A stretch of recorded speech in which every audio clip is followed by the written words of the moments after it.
Um bom dia, na graça e na paz de Jesus. Muito bom estar com vocês mais uma vez, para a gente conversar em torno da cruz. Esse será o nosso assunto nesse tempo devocional, nesse momento que Deus nos permite. E eu já quero começar cravando com você algumas verdades que são fundamentais. Jesus vive e Ele reina, e é possível viver com Ele e reinar com Ele. São dois fatos.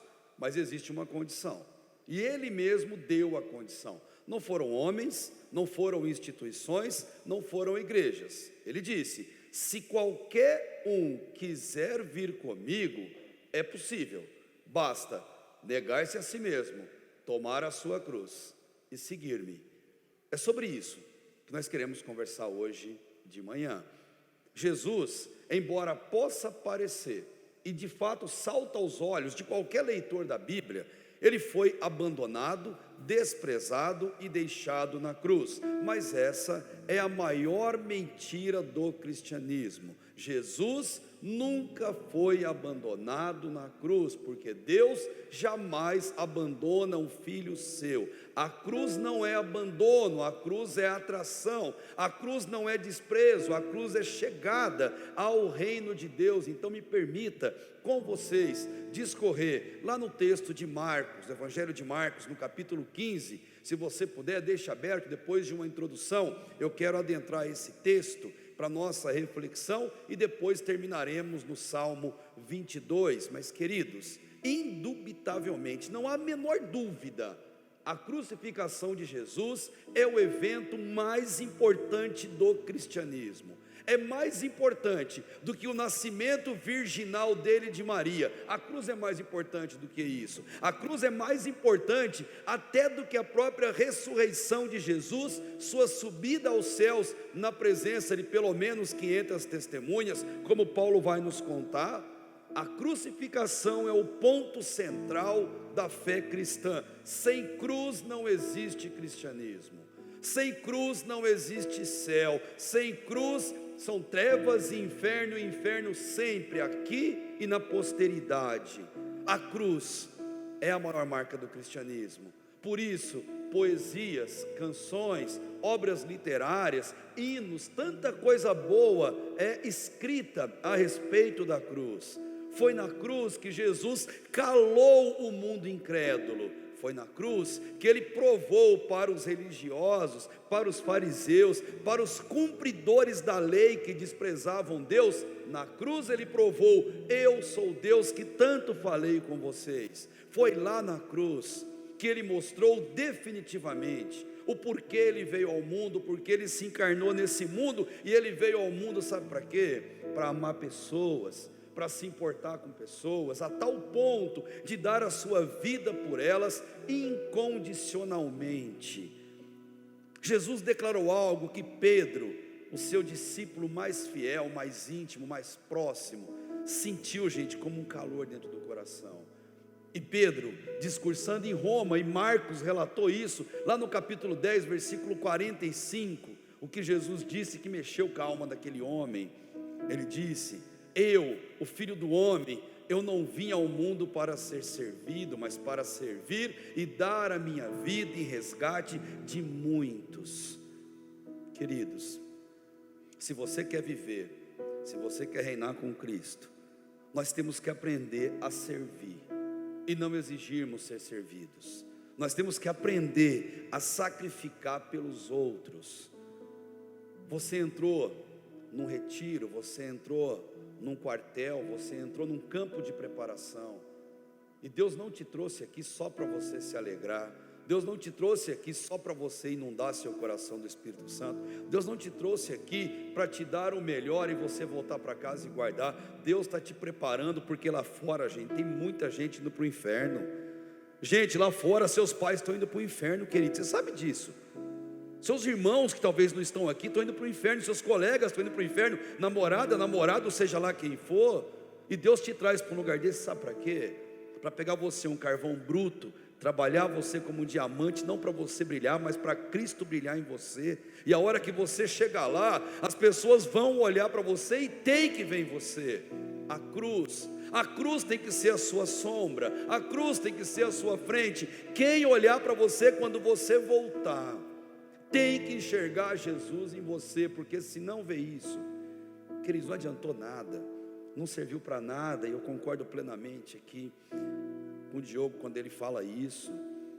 Foi na cruz que Jesus destruiu definitivamente o poder do mal.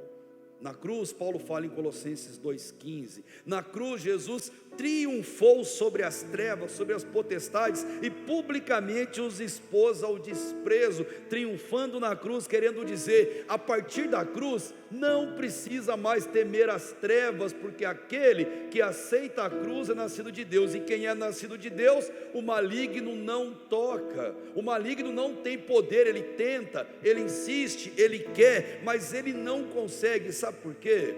Não é porque você se torna melhor, não se torna, mas o maligno não te toca, porque a cruz passa a ser o seu escudo. A cruz é sua arma de defesa, mas é sua espada de ataque. E acreditem, o mal não teme pessoas, mas o mal teme e treme diante da cruz. Se a cruz fizer parte da sua vida, você será primeiro reconhecido diante do mal, e o mal não tocará em você. Gente, que notícia maravilhosa, que notícia fantástica, notícia que teve gente que não entendeu. Em Atos 19, a gente vê uma história muito interessante, de alguém que não compreendeu a mensagem da cruz. Havia um sacerdote, um homem muito importante, e esse homem tinha 7 filhos, e os filhos cresceram vendo aquele homem ministrando no templo. O nome do homem é Seva. Certa vez, aqueles 7 filhos, vendo uma pessoa executando um exorcismo em praça pública, eles olharam um para o outro e pensaram: nós somos filhos do sacerdote, nós somos religiosos, então vamos lá expulsar o demônio daquele rapaz. E eles foram, chegaram para o rapaz, e diante daquela plateia, porque era público, eles disseram para o demônio: demônio, em nome de Jesus a que Paulo prega, sai desse homem. O demônio parou, olhou para eles e, sorrindo de maneira sarcástica, disse: Jesus eu conheço, e Paulo eu sei quem é, mas e vocês, quem são? Antes de conseguir responder, o demônio deu uma surra tão grande neles, que nus e machucados, eles saem correndo em praça pública, envergonhando a sua família, envergonhando a si próprio, envergonhando o nome do Evangelho. Porque não basta, gente, estar, precisa ser. Não basta ser religioso, precisa ter a cruz dentro de nós. Se a cruz não estiver em nós, nosso cristianismo ele não existe. Nosso cristianismo é inútil. Então deixa eu dizer para você, a cruz te torna conhecido diante dos homens, mas também diante das trevas. Queridos, lute para você não envergonhar o Evangelho de Deus, como esses homens fizeram. Acreditem, ninguém quer a cruz. O mundo tenta de todo jeito que a cruz não exista. Vamos olhar um pouquinho para Jesus antes da crucificação, antes de entrarmos no texto bíblico, para você entender algumas coisas que acontecem. Ninguém queria a cruz, porque sabia que a cruz seria a marca fundamental do cristianismo. Pedro, de novo, grande amigo de Jesus, grande íntimo de Jesus, quando Jesus falava da cruz, ele dizia: Senhor, o Senhor não, qualquer um, qualquer outro, mas o Senhor larga a mão disso. A cruz não é para o Senhor, afinal de contas o Senhor é rei, o Senhor é Deus. Pedro tentou de todo jeito demover Jesus da cruz, tirar Jesus da cruz. Mas não só Pedro, Satanás fez de tudo. Ele aproveitou o momento de maior fragilidade de Jesus, quando ele estava no deserto, 40 dias, 40 noites, sem comer, sem beber, e ali Satanás aparece e tenta de todo jeito, em meio à fragilidade, fazer com que ele evitasse a sua morte. Talvez isso para você não faça sentido hoje, mas vai fazer o dia que você descobrir um câncer de mama, e você vai na sua oração, vai dizer: Jesus, acho que o Senhor não existe é nada. Jesus, eu acho que tudo que eu aprendi é mentira, porque eu te sirvo, eu faço de tudo, eu dou o meu dinheiro, minha condição, meu tempo, e acontece comigo isso. A quimioterapia vai cair meu cabelo, como é que eu vou viver sem cabelo perante as pessoas? Vou passar por uma mastectomia, como é que eu vou viver desse jeito? Não, não é justo. Um filho meu morreu acidentalmente, como pode o senhor fazer isso comigo? Como o senhor pode me tratar desse jeito? Tanto que eu fiz, e a gente começa a duvidar, a gente começa a questionar, e aí sim o inimigo aproveita esse momento da dúvida, da doença, da dificuldade, da tragédia, sabe para quê? Para tentar tirar a cruz de dentro de nós, para nos afastar da cruz, para de alguma forma nos fazer afastar de Deus. Isso acontece comigo, isso acontece com você.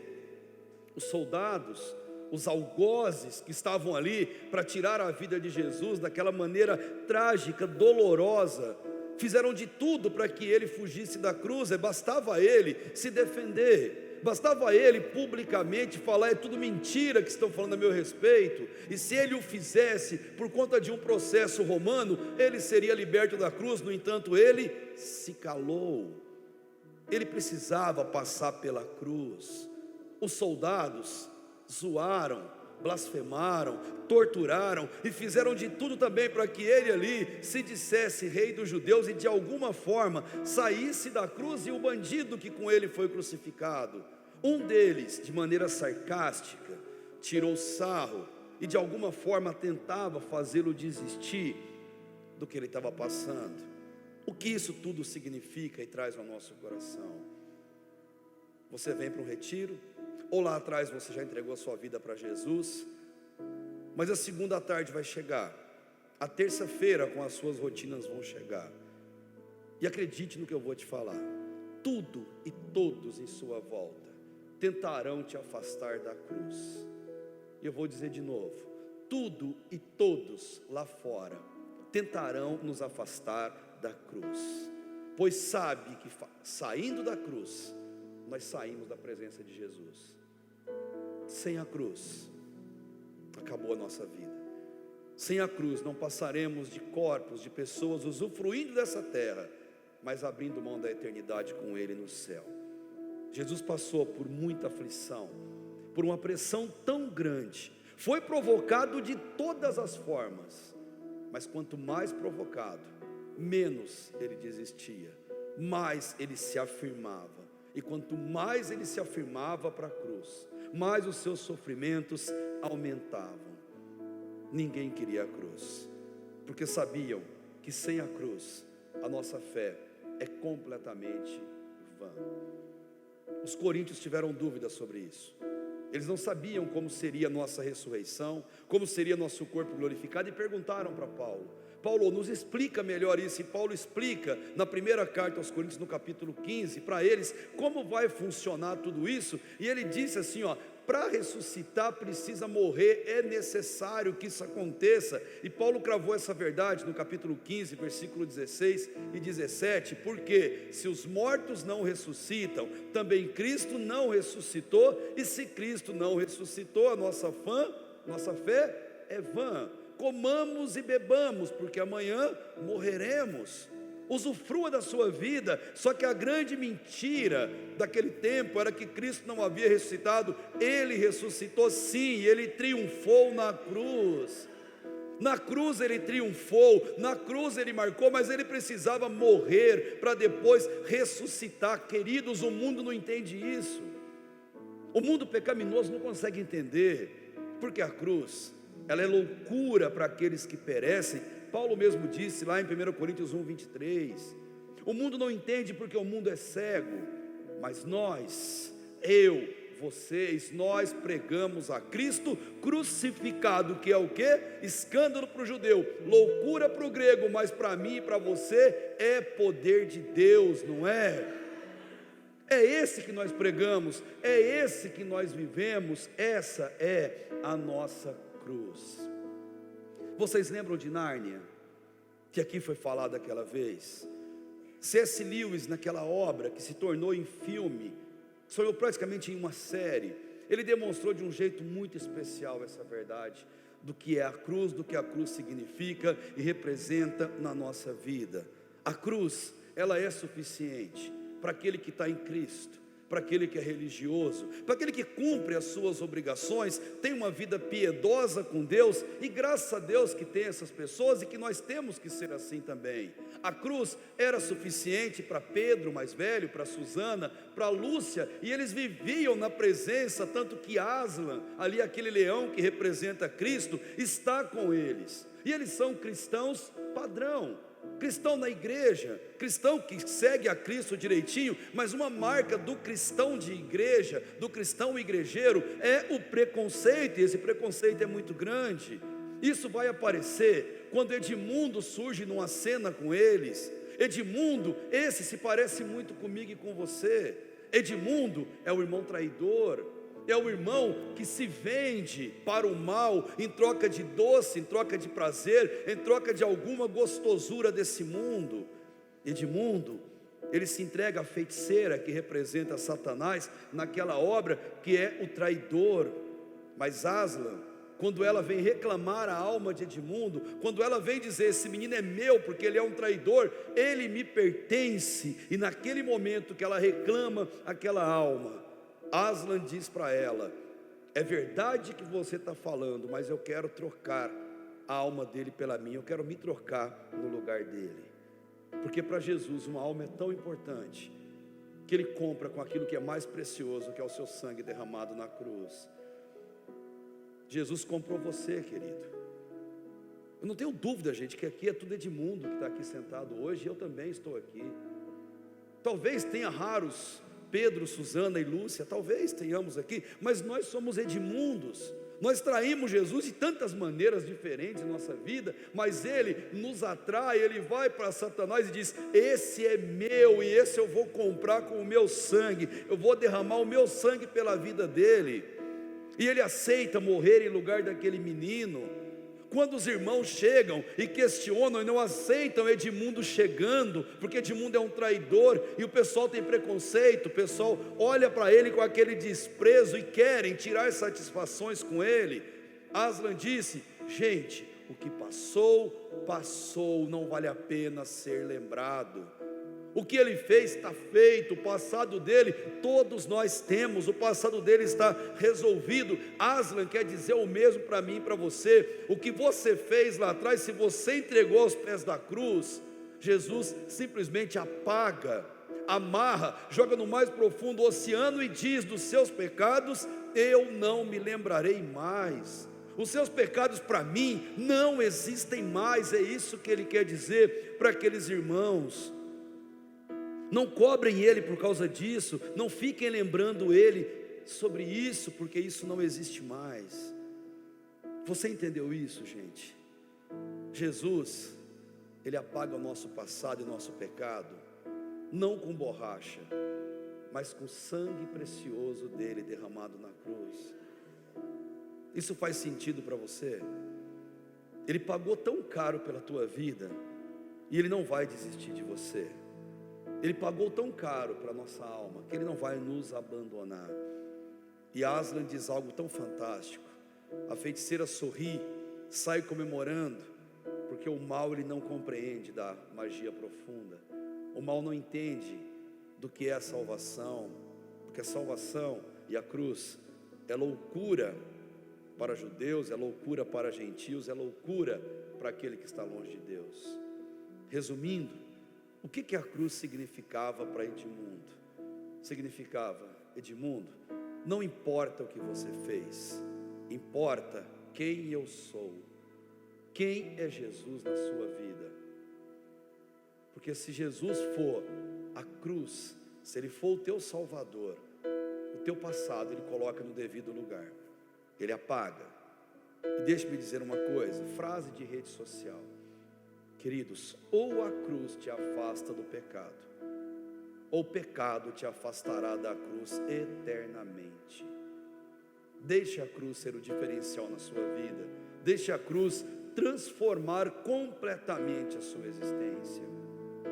Vamos entender, se Jesus foi de fato abandonado naquela cruz, e se ele foi abandonado, por quanto tempo durou aquilo, por que aquilo aconteceu? Vamos tentar desvendar isso, porque a cruz, ela foi o grande espetáculo daquele momento, foi o grande evento público daquele momento.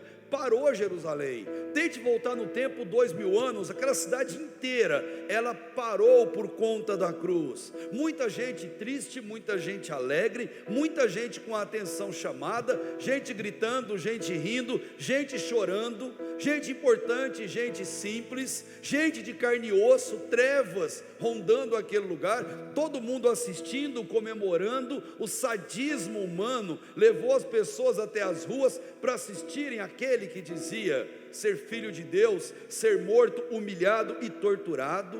Todo mundo queria ver a derrota daquele homem, tudo levava a crer que de fato era uma derrota certa, uma derrota vergonhosa, que estava diante de todos que estavam ali para assistir aquilo. E aí eu venho com vocês para o relato de Marcos, capítulo 15, olhem comigo lá. Primeiro, o palco da cruz. Vamos entender o cenário, o palco onde tudo aquilo aconteceu. 15, versículo 22.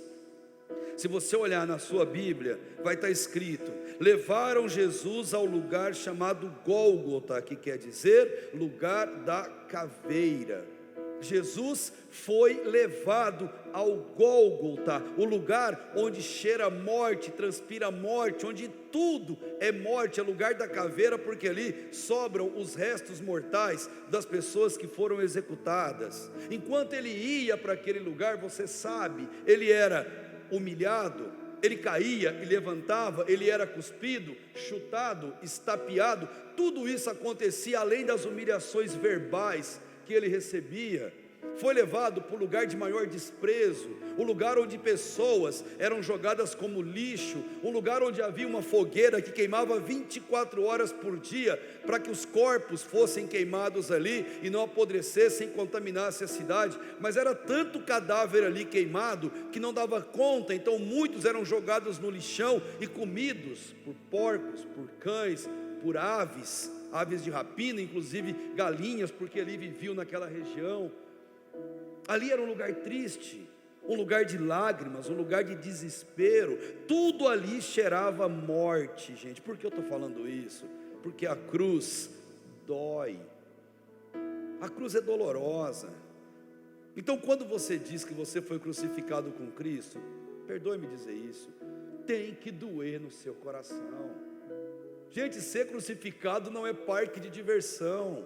Ser crucificado é doer, e nós temos que sentir a dor da cruz, pois a dor da cruz nos vai liberar aquele grito de vitória e de alegria. A cruz tem que doer, sabe por quê? Só a dor da cruz nos fará temer o pecado, só a dor da cruz nos fará temer o inferno.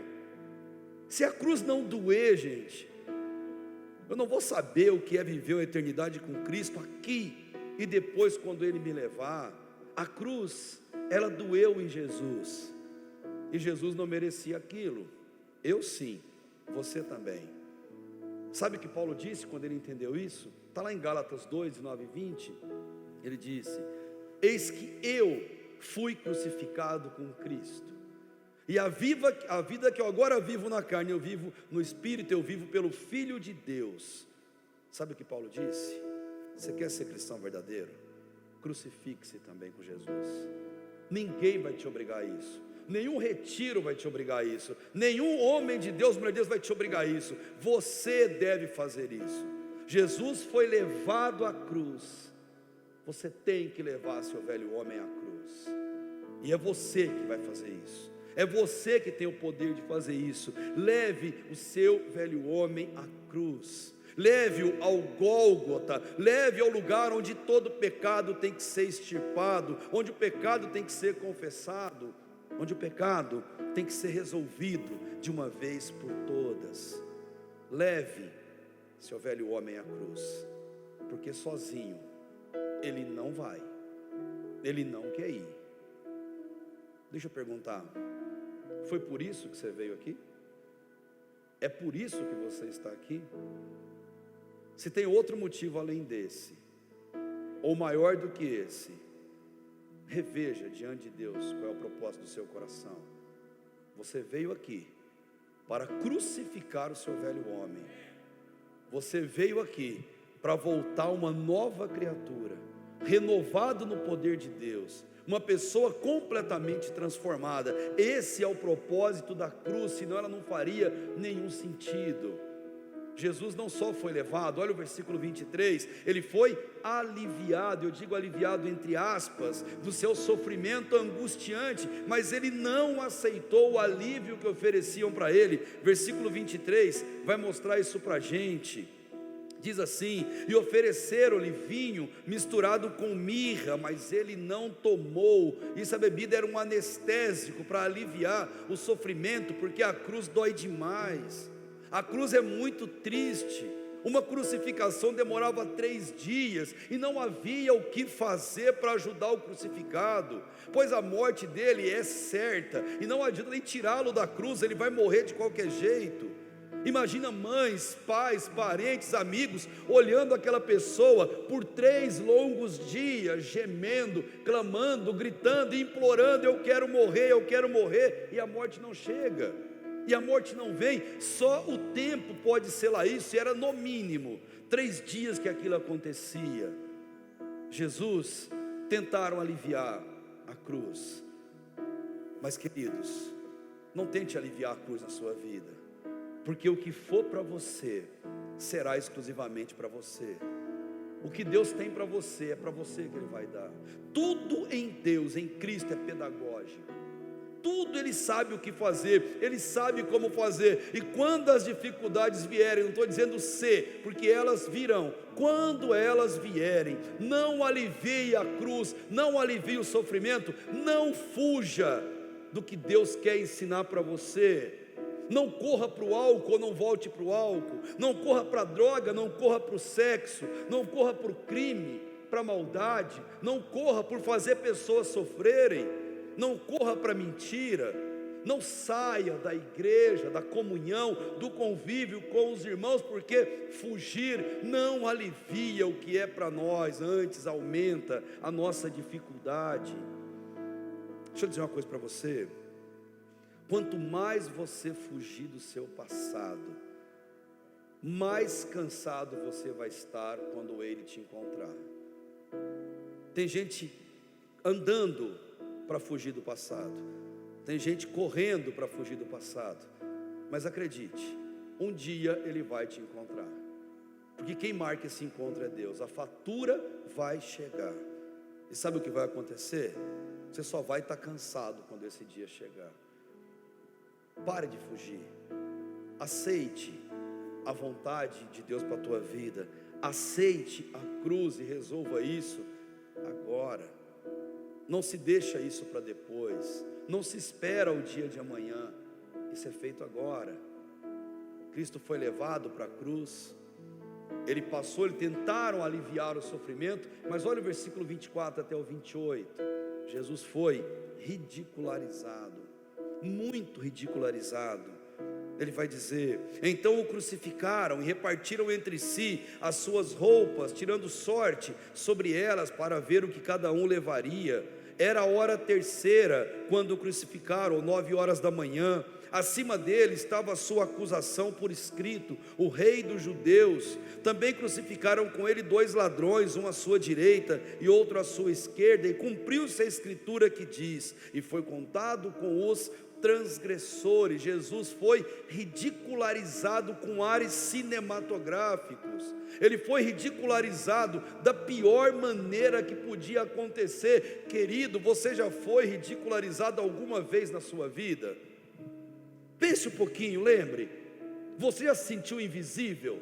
Pessoas que passam por você como se você não existisse, como se você fosse um lixo, como se você fosse um incômodo, um peso ali onde você está. Já aconteceu isso com você? Já se sentiu usado e depois descartado por alguém, quando já satisfez as suas vontades com você? Já se sentiu rebaixado, menosprezado, pisado? Alguém já virou a cara para você quando te viu e percebeu que você estava vindo, disfarçou, fez um comentáriozinho sarcástico, esboçando aquele sorrisinho falso? Já aconteceu isso com você? Com Jesus, sim. E se aconteceu com Jesus, Ele compreende você, porque Ele passou pelas mesmas e por coisas piores do que você passa. Sabe o que eu quero te dizer? Jesus te entende, Jesus te conhece. Então você pode chamar Ele para sentar do teu lado no sofá, você pode chamar Ele para andar de carro com você enquanto você dirige, você pode chamar Ele para sentar ao pé da tua cama, e para Ele você pode contar tudo. Você pode contar as suas frustrações, porque Ele te ouve com empatia. Ele se coloca no seu lugar, porque Ele sabe exatamente o que você está falando. Isso é a cruz. Ele foi ridicularizado. De que maneira? Primeiro, Ele foi crucificado. A cruz era o pior tipo de morte que existia na antiguidade. A morte não era pelo sangramento, não era pela hemorragia, a morte era por asfixia. E a asfixia mecânica, o próprio corpo, ele não consegue respirar e a pessoa morre. Na cruz, o condenado, o crucificado, ele deseja morrer porque ele não suporta tamanha dor do sofrimento. Então ele quer morrer, ele deseja morrer. O sofrimento é grande, é torturante, mas ele não consegue morrer. Ele quer, mas não dá, porque o corpo luta, todo ser vivo luta pela vida e não pela morte. E ali, em meio àquela agonia, ele quer porque quer encerrar a sua existência, ele quer encerrar aquele sofrimento, porque ele sabe que não tem volta, mas o corpo luta, o contrário, e isso duram 3 dias. Não sei se você já pensou na cruz, deixa eu te mostrar como foi a crucificação. Deixa eu te mostrar se faz sentido para você o que é ser crucificado. Porque a gente pensa que ser crucificado é ter cordinha amarrada no nosso braço. Ser crucificado é ficar, por exemplo, no teatro, crucificação, o condenado, ele ficava nessa posição, os 2 pés um do lado do outro, mas o corpo ficava de frente, como que torcido. O prego, que tinha em torno de 20 centímetros, ele era pregado em um calcanhar, entrava no outro e pregado na madeira desse jeito. Mas a carne não aguentaria, rasgaria, então debaixo do pé colocavam um supedâneo de madeira para firmar o pé da pessoa. O corpo do condenado, ele era colocado numa posição baixa. As mãos, os braços eram amarrados com corda e a palma da mão era pregada de um lado e pregada do outro. E nessa posição por 3 dias, o condenado, à medida que ele tenta respirar, a dor é insuportável, ele levanta. Tenta respirar, ele levanta, e só cabe a ele gemidos e dores terríveis. Quem devia estar aqui era você e era eu que devia estar aqui, mas quem esteve aqui foi Jesus, foi por mim, foi por você. E você não vai entender o que é ser cristão enquanto você não voltar ao palco da cruz. Você não vai entender o que é ser cristão enquanto você não se colocar no lugar de Jesus, enquanto você não entender o que ele passou, o quanto ele foi ridicularizado naquilo tudo. Mas Jesus não durou 3 dias, a sua crucificação durou 6 horas, porque o sofrimento que ele recebeu dos soldados foi tão intenso, que o corpo de Jesus ficou esmigalhado. Isaías 53 fala que Deus resolveu moê-lo pelas nossas transgressões. Jesus estava completamente destruído depois da 1 hora de tortura que passou na mão daqueles soldados. Jesus, ele foi também insultado, muito insultado, de maneira irônica, de maneira pública. Quando colocam aquela placa sobre a cabeça dele, estão dizendo: olha, ele está pagando por isso, porque ele se diz ser alguém que ele não é. Colocaram sobre a cabeça dele aquilo que o acusavam, insultavam ele nos 3 idiomas conhecidos na época, e todo mundo que passava, Marcos vai mostrar, balançavam a cabeça, comentavam, tiravam sarro. Quando a gente é crucificado com Cristo, inevitavelmente vão tirar sarro da gente, inevitavelmente seremos insultados por causa do Evangelho. Mas no Sermão do Monte, Jesus disse isso: bem-aventurados ou felizes são vocês quando vos insultarem por causa do meu nome. Você quer ser exaltado? Se humilhe. Quando você é um cristão verdadeiro e a cruz está em você, as pessoas veem você chegando e falam: lá vem o crente. É assim que eles fazem. No trânsito acontece alguma coisa, olha lá, aquele carro lá é um crente dirigindo. As pessoas percebem que você pertence a Cristo, percebem que você foi crucificado. Não, mas meu pavio é curto. Pavio pode ser curto, mas a cruz é para você. Você não pode ter desculpas na sua vida com Deus. Jesus foi insultado, e nós também seremos. Ele foi colocado entre dois bandidos, misturado aos bandidos e no meio, que é para mostrar que ele era o mais importante deles. É pura linguagem militar que ele está querendo colocar ali, para que todo mundo olhasse e falasse: aquele é o pior dos seres humanos. Por isso que ele está exatamente ali. Tudo que Jesus passou, ele passou de maneira pública, cruel e terrível, mas tinha que ser assim. Jesus tinha que morrer assim, pois Jesus, na sua morte, ele matou a nossa morte. A morte de Jesus na cruz, ela matou a morte eterna de todo aquele que recebe e aceita a cruz. Ele morreu e sofreu mais do que qualquer um poderia suportar, mas ele fez isso por mim e por você. Versículo 29 ao 32, além do palco da cruz, entenda o desprezo que a cruz significa. Olha comigo, versículo 29 ao 32. E os que passavam o insultavam, balançando a cabeça, e diziam: ah, tu que destróis o santuário, em 3 dias o reedificas. Que era uma fala do próprio Jesus. Salva a ti mesmo, descendo da cruz. Eles tiravam esse sarro e continuavam. De igual modo, os principais sacerdotes com os escribas, zombando dele, diziam entre si: salvou os outros, mas não consegue salvar a si mesmo. Desça agora da cruz o Cristo, Rei de Israel, para que vejamos e creiamos. E os que com ele foram crucificados também o insultavam. A cruz marcava aquele desprezo, aquele evento tão grotesco, aquele evento teatral, aquele evento tão importante. Ele mostrava todo o desprezo da cruz, e eles comemoravam a sua vitória. Para aquelas pessoas que ali estavam, aquela era a grande vitória. Eles estavam matando aquele homem falso, estavam executando aquele que se dizia ser alguém que ele não era. Gente, dá até para imaginar o ar de arrogância, o ar de alegria, de alívio daquelas pessoas diante do sofrimento alheio, porque parece que dá prazer às pessoas isso. Eles conseguiram condenar, conseguiram executar aquele que atrapalhava os planos dele, aquele que falava de amor, aquele que falava de compreensão, aquele que falava de paz, aquele que falava de felicidade. E acreditem, quando você recebe a cruz, a sua felicidade incomoda, o amar as pessoas constrange. Quando você estiver muito feliz, fique tranquilo que pessoas se incomodarão com isso.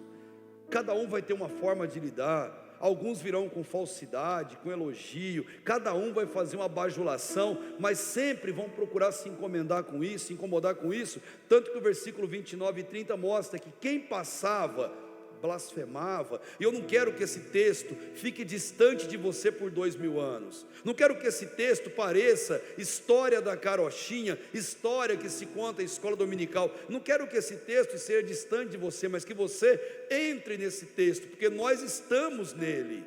A Bíblia é tão atual como o jornal de hoje de manhã, não é assim que disse Billy Graham? A Bíblia continua verdadeira e continuará, porque ela não é antiga, não é moderna, ela é eterna, ela é a palavra de Deus, viva, verdadeira, revelada por Deus. Então as pessoas olhavam para Jesus e balançavam a cabeça, atitude de desprezo, usavam as palavras dele para confrontar ele mesmo, blasfemavam, duvidavam. E sabe o que ele falava? Nada. Ele não retrucava. Ele permanecia em silêncio, porque o silêncio é transformador diante de uma acusação. O silêncio é transformador diante de uma blasfêmia. Tá, mas e nós? Será que nós blasfemamos contra Jesus? E a resposta é sim. Nós blasfemamos de Jesus quando pensamos uma coisa e falamos outra, ou quando falamos uma coisa e fazemos completamente outra. Frase também de rede social: se alguém te acusasse de ser cristão hoje, ele teria prova suficiente para te condenar? Ou não? Se a sua resposta for não, nós estamos blasfemando de Jesus, porque o cristão, ele é o o que ele fala. O cristão, ele faz o que ele fala. O cristão tem palavra, tem comportamento, tem ética, porque o cristão não é ele propriamente dito, ele é Cristo onde quer que ele esteja. Nós representamos Jesus em todos os lugares. As autoridades também escarneciam de Jesus. Escarnecer é tirar sarro. Escarnecer é fazer da maneira mais ridícula possível, mexer com a moral, mexer com o caráter, com a honra dos outros, ou exigirem, prova que você é rei, prova que você é Deus, e ele não retrucava, ele ficava em silêncio. Escarnecer, gente, é fazer coisas pecaminosas e achar que Jesus não está vendo. Escarnecer é fazer de conta que Jesus não existe, que é uma história, uma lorota que contaram para a gente. Sabe quando eu escarneço de Jesus? Quando eu estou sozinho no meu quarto e eu faço coisas como se o Espírito Santo ficasse do lado de fora. Quando eu estou no meu banheiro e faço coisas como se o Espírito Santo não estivesse vendo. Quando eu penso e executo coisas e falo assim, Deus, dá licença aí que eu vou fazer de qualquer jeito. Quando eu pego o meu smartphone e ele serve como ferramenta do inferno na minha vida e me leva ao pecado, sabe o que eu estou fazendo? Eu estou escarnecendo de Jesus. Porque Jesus, se a cruz está em mim, ele estará comigo sempre, todo lugar, todo canto. Querido, quando você peca sozinho, acha que ninguém está vendo, enquanto as trevas riem, o Espírito Santo se entristece por aquilo que está fazendo. Ele espera de nós que a gente lute contra o nosso velho homem, que a gente crucifique o velho homem, e é todo dia, não é no culto, não é no retiro. Nós temos que crucificar, mortificar a nossa carne, são todos os dias da nossa vida. Deixa eu ler para você o Salmo 139, pois eu acho fantástico essa citação que fala da soberania de Deus. O Salmo 139 é o maior texto bíblico que enaltece a soberania de Deus e quem de fato Deus é. No versículo 7 até o versículo 12, o salmista fala algo que nós nunca deveríamos esquecer em nossa vida. Ele diz: para onde me ausentarei do teu espírito? Para onde eu fugirei da tua presença? Tente responder, querido, para onde você vai esconder de Deus? Para onde você vai fugir do Espírito Santo de Deus? Se a cruz está em você, para onde você vai? O salmista responde, e com muita sinceridade ele diz: se eu subir ao céu, lá tu estás, e se eu fizer minha cama nas profundezas, tu está lá também. Se eu tomar as asas da alvorada, se habitar nas extremidades do mar, ainda ali a tua mão me guiará e a tua mão direita me sustentará. Se eu disser, as trevas me encobrirão, a luz ao meu redor se transformará em escuridão. Deixa de ser bobo, porque ele diz aqui, até mesmo as trevas não serão escuras para ti, mas a noite brilhará como o dia, pois as trevas e a luz para Deus são a mesma coisa.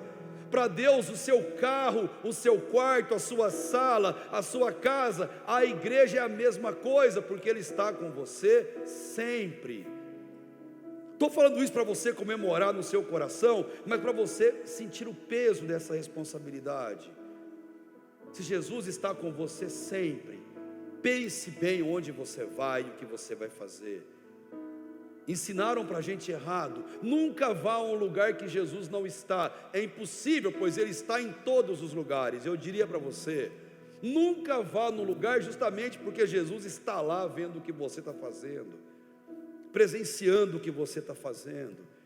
Enquanto você peca em busca do prazer, o Espírito Santo está do teu lado chorando porque você está fazendo aquilo, incomodando o seu coração, te convencendo, colocando a mão no teu ombro do pecado, da justiça, do juiz, dizendo: filho, não faz não, filho, luta contra isso, filho, pega o telefone, liga para o seu pastor, liga para o seu líder, liga para alguém que você ama e fala para ele: cara, hoje está difícil, cara, hoje está demais, eu estou com vontade de beber hoje, cara, não estou aguentando, eu estou até com a garrafa na frente, cara, eu estou com vontade de ver pornografia, eu estou excitado, cara, está demais hoje, eu vou cair.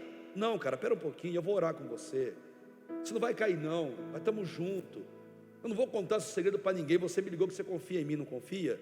Então vamos orar junto. Espera, onde é que você está? Eu vou até você. Espera, vamos dar um rolê, vamos dar uma volta, vamos sair, vamos trocar ideia, vamos falar do amor de Deus, vamos falar da cruz. não acusando, não condenando. Vamos falar disso para sarar a tua alma e a minha alma. Essa é a cruz, essa é a mensagem da cruz. Quando não fazemos isso, nós escarnecemos de Jesus. Queridos, aquilo que você faz e você não pode contar para ninguém, não faça. Simplesmente não faça. Faça o Espírito Santo feliz. Faça o Espírito Santo olhar para você e não ver em você um super-homem. Super-heróis ficam bonitos em fantasias, mas ninguém aqui é super-herói. Nós vamos fraquejar a nossa vida inteira, pois o Senhor conhece a nossa estrutura e sabe que nós somos pó, como diz o Salmo 103. Mas lute. Deus se agrada não daqueles que não caem, mas daqueles que lutam para não cair. Você é ovelha, você não é porco. Ovelha cai na lama, mas ela sai e se limpa. Porco cai, rola e fica na lama. Jesus não tem filhos porcos, ele tem filhos ovelhas. Os infratores, versículo 32 no final, como eu li, eles insultavam a Jesus. Eles sabiam que eram criminosos, eles sabiam que eles tinham matado soldados romanos durante uma manifestação pública, durante uma turba. Eles sabiam que eles estavam presos e condenados porque eles mereciam a morte. E sabiam também que aquele tal de Jesus não era um criminoso, que aquele Jesus, homem que estava ali, era uma pessoa boa. E é interessante que Lucas, o médico, lá no capítulo 23, um texto paralelo a esse, versículo 39 a 43, ele mostra que um deles reclamava e exigia a sua salvação. De maneira irônica, de maneira sádica, ele ficava tirando sarro e exigindo a salvação, achando que era por ele, mas salvação nunca será por nós, sempre será apesar de nós. O outro, por sua vez, entendeu a cruz. O outro, por sua vez, se comoveu com aquilo tudo, repreendeu aquele bandido e reconheceu a divindade de Cristo, o amor de Cristo, e disse: Senhor, lembra-te de mim quando entrares no paraíso. Eu quero, Senhor, habitar com o Senhor por toda a eternidade. O outro insultou Jesus. Mas e nós? Será que nós insultamos Jesus? Insultamos. Quando nós exigimos de Jesus alguma coisa, quando nós tratamos Ele como mero provedor de bênçãos, como nós tratamos Ele como gôndola de supermercado, um servo escravo a nosso favor, em que eu escolho a bênção e pago por isso, quando eu coloco Ele à minha disposição para fazer o que eu entendo, o que eu quero, os meus desejos, sabe o que eu estou fazendo? Eu estou insultando a Jesus. E deixa eu dizer para você uma verdade da cruz: com Jesus nós não determinamos nada, nós imploramos tudo. Com Jesus nós não exigimos nada, nós clamamos tudo. Nós não cantamos? Se Deus fizer, Ele é Deus. Mas se não fizer, Ele é Deus também. Se a porta abrir, e se fechar, e se a doença vier, e se curado eu for, se tudo der certo, e se não der, Deus é Deus. Eu não o adoro pelo que Ele é, não é? Não é isso que tem que fazer? Não, eu adoro pelo que Ele é, não pelo que Ele faz. Deus sempre será Deus na minha vida, e haja o que houver, Ele sempre será Deus. Não insulte Jesus. Já fizeram muito isso naquela cruz. Mas o motivo dessa mensagem é chegarmos ao último e principal ponto. Versículo 33 ao versículo 39, o triunfo da cruz. Você veio aqui para se crucificar com Cristo, mas para triunfar com Cristo, para voltar derramando dessa graça e alegria de viver em Cristo. Versículo 33 ao versículo 39, acompanha comigo o que diz esse texto, por favor. Chegada a hora sexta, meio-dia, houve trevas sobre toda a terra até a hora nona. Imagina o quadro, naquele circo no circo da crucificação, no palco da crucificação, do meio-dia às 3 horas da tarde, houve trevas em toda a terra, um eclipse total, escuridão aconteceu naquele lugar. E repara o que aconteceu a partir disso. E a hora nona, que era às 3 horas da tarde, Jesus exclamou em alta voz, ele expulsou as trevas e disse: Eloi, Eloi, lama sabachthani, que traduzido é: Deus meu, por que me desamparaste? Ao ouvirem isso, alguns que ali estavam disseram: ele está chamando por Elias. Então um deles correu, ensopou uma esponja em vinagre e pondo numa haste, deu-lhe de beber, dizendo: deixai, vejamos se Elias virá tirá-lo. Mas Jesus, dando um alto brado, expirou. Então o véu do santuário se rasgou em dois, de alto a baixo, e vendo-o expirar assim, o centurião, o homem que comandava a execução, e que estava diante dele, disse: é verdade, esse homem era o Filho de Deus. Jesus sofreu, sim, sofreu muito, sim, mas Jesus triunfou na cruz. A cruz é triunfo, a cruz é alegria, a cruz é satisfação. Essa é a nossa Páscoa, esse é o nosso retorno ao Gólgota, essa é a razão da nossa vida, é a boa notícia, a alegria pela vitória em Jesus, e só assim o abandono na cruz faz sentido. A vitória de Satanás e seus acusadores durou muito pouco, durou só 3 horas, na verdade 6, das 9 às 3 da tarde. Eles comemoravam, estavam felizes, mas houve trevas durante aquelas 3 horas, gente, e naquelas trevas, os presentes tiveram 3 horas para mudar de vida, tiveram 3 horas para entender a cruz, para aceitar a cruz. Jesus deu a eles ainda um tempo de decisão. Quanto tempo Ele tem te dado para você aceitar a cruz? Há quanto tempo Ele tem te chamado? Há quanto tempo tem gente orando de joelho pela sua conversão? Há quanto tempo tem gente investindo na sua vida, inclusive financeiramente, para você ter momentos como esse, para você aceitar e entender a cruz?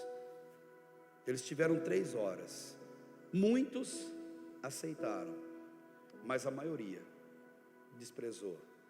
Pessoas ressuscitaram, começaram a entrar na cidade, e todos que ali estavam, em meio a toda aquela situação, ficaram admirados, ficaram duvidando: mas será que tudo que ele falou é verdade mesmo? Olha o que está acontecendo, deve ter algum sentido tudo isso que ele ensinou, tudo isso que ele falou. E as pessoas ficaram tudo maravilhadas, boquiabertas vendo aquilo, porque o triunfo da cruz estava se concretizando. Todo mundo incrédulo começava a perceber que alguma coisa estava acontecendo, que alguma transformação ia acontecer, e todo mundo naquela expectativa. Jesus faz assim: eu vou acabar com a expectativa de vocês. E Jesus tira as trevas. Quando a luz volta, ele, no último respiro, levanta o peito, levanta a cabeça e diz, gritando em alto e bom tom: Eli, Eli, lama sabachthani. Jesus não foi abandonado na cruz. Jesus, ele gritou, ele cantou, ele poetizou o Salmo 22. Jesus não está se lamentando, Ele está glorificando. A cruz não é para lamentação, a cruz é para a glorificação de Deus. Jesus está fazendo algo lindo. Ele diz em aramaico, a sua língua materna, o texto mais eternizado nas Escrituras. Jesus cita o Salmo 22, um salmo que fala de glorificação, um salmo de lamentação, um salmo que começa triste e termina maravilhosamente vitorioso. Queridos, Jesus não foi abandonado na cruz, porque quando você recebe a cruz, Deus jamais abandona um filho seu. A cruz te une a Deus, e Deus jamais te abandonará. O mesmo Deus prometeu: eu estarei com vocês todos os dias até a consumação dos séculos. Eu estarei com você na igreja, no retiro, no hotel, estarei com você no avião e na viagem gostosa de família, estarei com você nos aniversários de alguém querido, nos casamentos e debutantes, eu estarei com você nas festas, mas estarei com você na quimioterapia, estarei com você no leito de hospital, estarei com você no AVC, estarei com você no velório, estarei com você onde você estiver. Porque Jesus é a cruz, e a cruz em mim, eu nunca estarei afastado dele. Jesus nunca nos abandonará, porque Ele nunca abandona um filho seu, principalmente nos momentos de sofrimento, de dificuldade, porque Ele vive, Ele reina e com Ele nós vivemos, com Ele nós reinaremos. Esse é o Jesus que nós amamos. A Bíblia é muito clara em afirmar essa verdade. Deixe-me contar o versículo de Isaías 59, 21. Ele diz: quanto a mim, eu, Deus, essa é a minha aliança com vocês, diz o Senhor. O meu Espírito está sobre você, e as minhas palavras que pus na sua boca não se apartarão dela, nem da dos teus filhos, nem dos filhos dos teus filhos, não se apartarão desde agora e para sempre. A cruz, gente, atinge a nossa geração posterior. A cruz que você recebe hoje vai impactar sua casa, vai transformar sua família. A cruz que você recebe, sendo um cristão verdadeiro, transforma quem está do teu lado. Lamentações 3, do 31 ao 33 diz: o Senhor não o rejeitará para sempre, pois ainda que entristeça alguém provando, Ele usará de compaixão segundo a grandeza das suas misericórdias, porque Ele não aflige, nem entristece de bom grado aos filhos do homem. Enquanto você sofre, Deus não ri. Enquanto você passa pela dificuldade, o Espírito Santo não faz festa. Festa é quando um pecador se arrepende e é salvo. Então, enquanto você sofre, saiba que Deus sofre, mas Ele faz aquilo para o seu bem, Ele faz aquilo para o meu bem, porque tudo que Deus faz é pedagógico. Os hereges, os gnósticos afirmavam isso, que Ele foi largado na cruz, abandonado na cruz, para que quando a gente passasse por dificuldade, pensasse a mesma coisa, entendesse que Deus de alguma forma, Ele nos abandonou, mas Deus nunca abandona um filho seu. Ele mesmo prometeu em João 6,37, todo aquele que o Pai me dá, e não importa quem, todo que o Pai me dá virá a mim, e o que vem a mim, eu jamais lançarei fora. Se você vier para a cruz, você vai sair com essa certeza: Jesus nunca te abandonará, Ele nunca te lançará fora, porque a cruz, ela une. Jesus não foi abandonado na cruz. Ele falou para a plateia o que estava acontecendo, profetizado há muito tempo, há pelo menos 1000 anos antes daquele fato.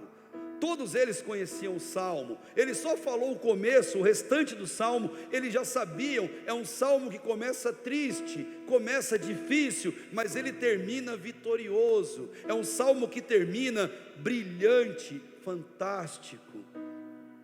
Você quer entender o Salmo 22? Não leia o Salmo 22, ouça o Salmo 22. Feche teus olhos, só feche. Eu vou ler para você o Salmo 22. Ouça cada palavra na medida que eu ler para você do Salmo 22. Concentre-se somente no que eu vou ler para você, o que Jesus cantou na cruz. Ouça: Deus meu, por que me desamparaste? Por que está longe de dar-me livramento, longe das palavras do meu clamor? Meu Deus, eu clamo de dia, mas tu não me ouves, também de noite, mas não encontro sossego. Contudo, tu és santo, entronizado sobre os louvores de Israel. Nossos pais confiaram em ti, confiaram e tu os livraste. Clamaram a ti e foram salvos. Confiaram em ti e não se decepcionaram. Mas eu sou como um verme, não um homem, alvo de zombaria dos homens e desprezado pelo povo. Todos os que me veem zombam de mim, mexem os lábios e balançam a cabeça, dizendo: ele confiou no Senhor, que Ele o livre e o salve, pois Ele quer o seu bem. Mas foste tu quem me tirou do ventre e me sustentou quando eu ainda estava nos seios da minha mãe. A ti fui entregue desde o meu nascimento, tu és o meu Deus desde o ventre materno. Não te distancies de mim, pois a angústia está perto e ninguém pode me acudir. Muitos touros me cercam, fortes touros de Bazã me rodeiam, abrem a boca contra mim como um leão que despedaça e ruge.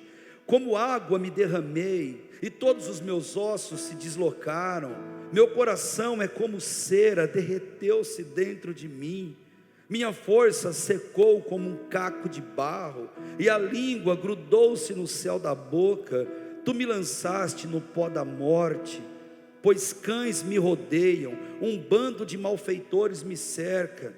Perfuram-me as mãos e os pés, posso contar todos os meus ossos. Eles me olham, ficam a me observar, repartem entre si as minhas roupas e tiram sorte sobre a minha túnica. Mas tu, Senhor, não te distancies de mim. Minha força, apressa-te em socorrer-me. Livra-me da espada e a minha vida do poder dos cães. Salva-me da boca do leão, sim, livra-me dos chifres do boi selvagem. Então anunciarei teu nome aos meus irmãos, eu te louvarei no meio da assembleia. Vós que temeis ao Senhor, louvai-o. Todos vós, filhos de Jacó, glorificai-o. Temei-o todos vós, descendência de Israel, porque não desprezou nem rejeitou a aflição do aflito, nem dele escondeu o rosto, pelo contrário, ouviu-o quando clamou. O meu louvor na grande assembleia vem de ti. Cumprirei meus votos na presença dos que o temem. Os humildes comerão e ficarão satisfeitos, e os que buscam o Senhor o louvarão. Que o vosso coração vive eternamente.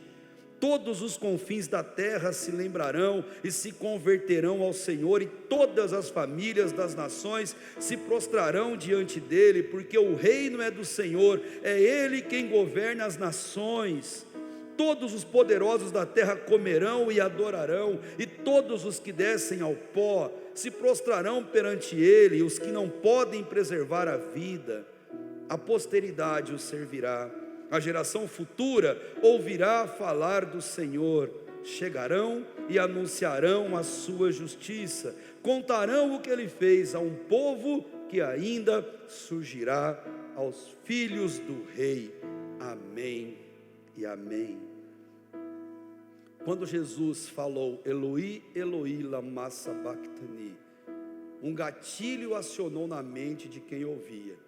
E eles lembraram desse salmo que eles conheciam, que eles cantavam e que eles vivenciavam todos os dias.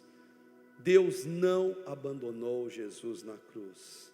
Deus o amparou e ele cantou para aquela plateia o canto da vitória de quem vive e faz a vontade de Deus.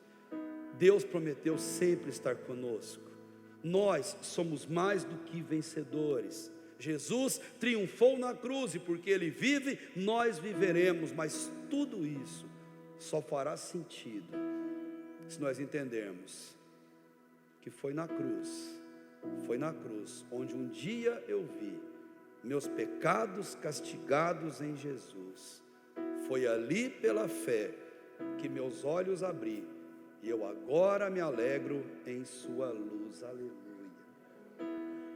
Jesus foi crucificado, e eu quero encerrar esse tempo com vocês. Reconheça que você é pecador, peça perdão diante de Deus, perdoe aquele que tenha pecado contra você, aqui, fora daqui, em todas as circunstâncias. Não volte para a sua rotina com a mesma mágoa que você trouxe para cá. Não volte para a sua vida corriqueira com o mesmo sentimento negativo que você trouxe sobre alguém ou sobre alguma circunstância. Não volte com a mesma frustração que você trouxe para cá. Aqui é lugar de deixar na cruz tudo aquilo de ruim que ficou. Foi Jesus, por isso que ele veio ao mundo pela cruz, foi por isso que ele foi pregado. Ele fez tudo isso por você. Se você crê nisso, não lamente, não reclame, não blasfeme quando as coisas não forem tão bons assim. E queridos, não fujam da cruz, corram para a cruz, tome a sua cruz, hoje, amanhã e sempre. Leve a sua cruz até o fim. E eu termino com outra afirmação, como eu fiz no início. Leve a sua cruz até o fim, para então você trocar pela coroa da vida que está reservada para você no céu. Desde agora, Paulo disse, a coroa da justiça me está guardada, a qual o Senhor, justo juiz, me dará naquele dia. essa é a parte de Deus, e a minha, ser fiel até a morte, e dar-te-ei a coroa da vida. Leve a sua cruz até o fim. A cruz precisa doer em nós. Amém? Convido você a se colocar de pé, e nós vamos, antes de orar, encerrando esse momento, eu quero cantar com vocês. Foi na cruz, foi na cruz. Não cante com os seus lábios, cante com a sua alma. Declare isso verdadeiramente a Deus. Foi na cruz, onde um dia eu vi meus pecados castigados em Jesus. Foi ali, pela fé, que os meus olhos abriu, e agora me alegro em sua luz. Vamos cantar de joelho, gente. Foi na cruz, onde um dia eu vi meus pecados castigados em Jesus. Foi ali, pela fé, que os meus olhos abri, e agora me alegro em sua luz. Ah, quão cego andei e perdido vaguei, longe, longe do meu Salvador. Mas da glória ele desceu, e seu sangue verteu pra salvar um tão pobre pecador. Foi na cruz, onde um dia eu vi meus pecados castigados em Jesus.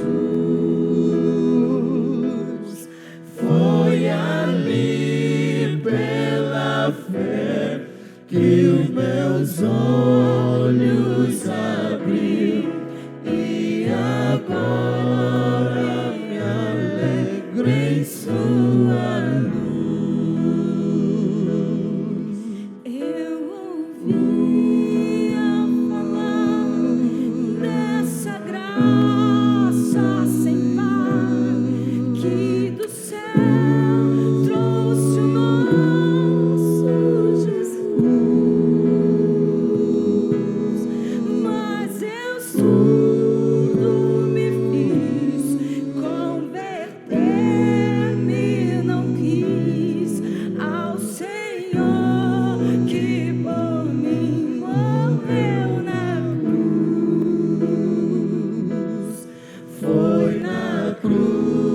Foi na cruz, onde um dia eu vi meus pecados castigados em Jesus.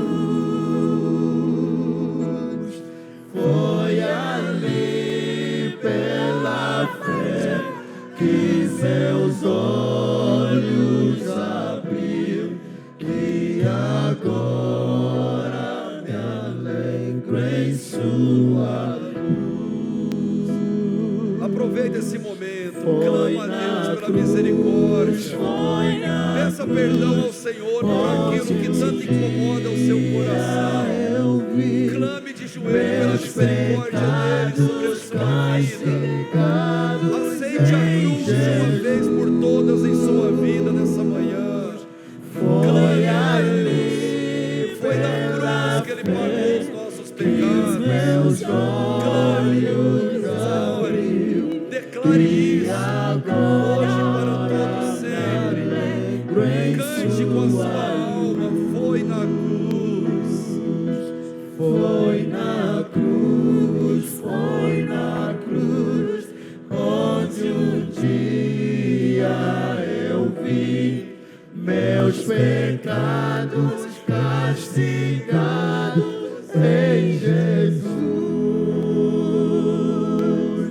Foi ali pela fé que os meus olhos abriu. Agora me alegro em sua luz, porque Ele vive. Fica de pé, gente. Vamos adorar a Deus de pé. Posso crer. Cante com toda alegria. Adore a Ele que vive e reina para sempre. Porque Ele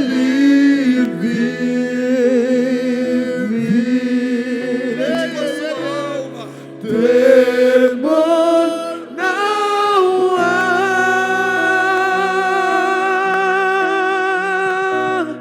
mas eu pensei, eu sei que a minha vida está nas mãos do meu Jesus, que vivo está.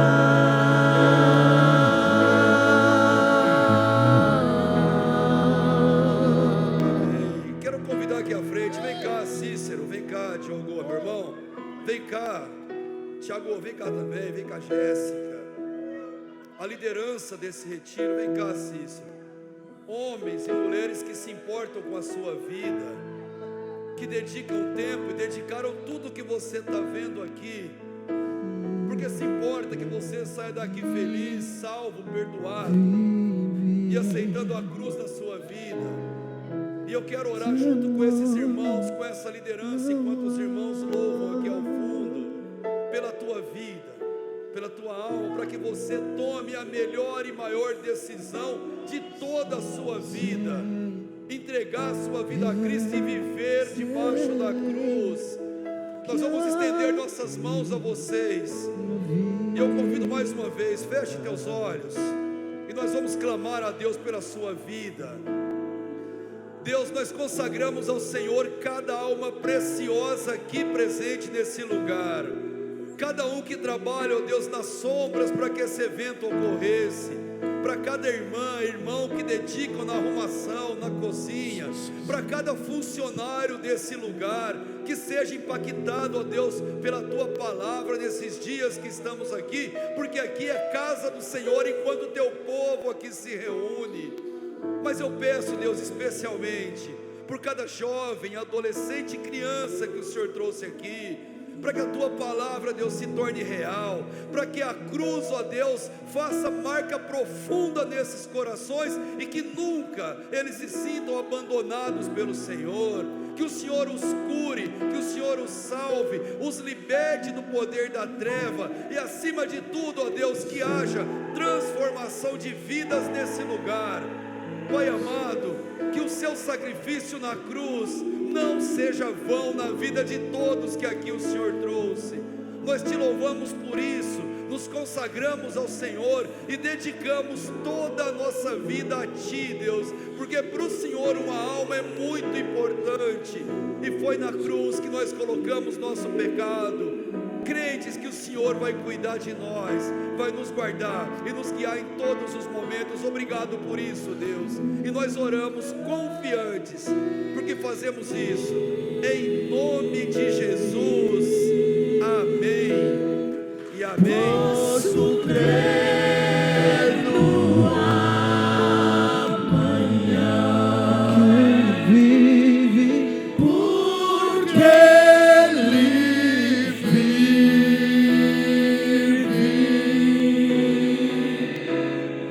Temor não há,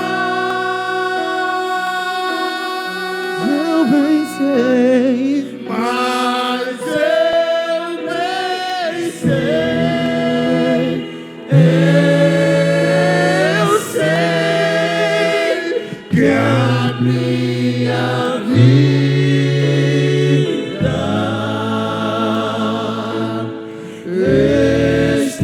está nas mãos do meu Jesus, que vivo está.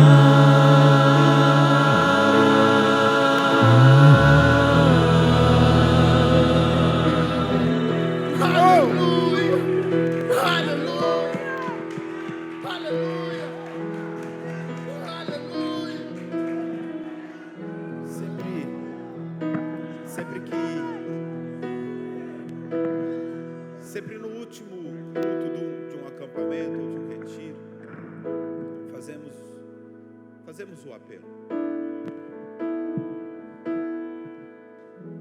Mas o Senhor me pediu para que fizesse agora. Não sei como é que você chegou aqui. Não sei como é que você está cá. Eu só vou te perguntar uma vez. Você deseja se reconciliar com Jesus? Você deseja aceitá-lo como Senhor e Salvador da sua vida? E assumir uma postura de verdade? Tirar as máscaras? Você aceita? Se você aceita, aí do seu lugar, estenda sua mão para o alto. Amém? Mais alguém?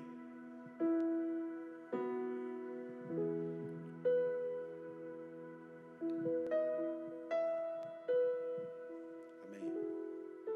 Mais alguém? Bem alto para eu poder enxergar. Amém? Mais alguém?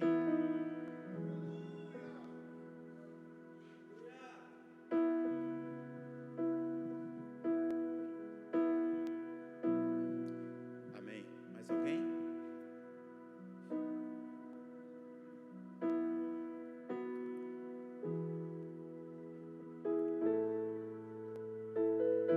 Senhor, meu Deus e meu Pai, esses corações que aqui estão, Senhor, que querem te aceitar como Senhor e como Salvador, que querem realinhar a sua vida, a tua cruz, em nome de Jesus, Senhor. Cada um que ergueu sua mão, Pai, no seu lugar, ou até mesmo esse que veio à frente, Pai, que o Senhor possa dar a eles, ó Deus, a certeza.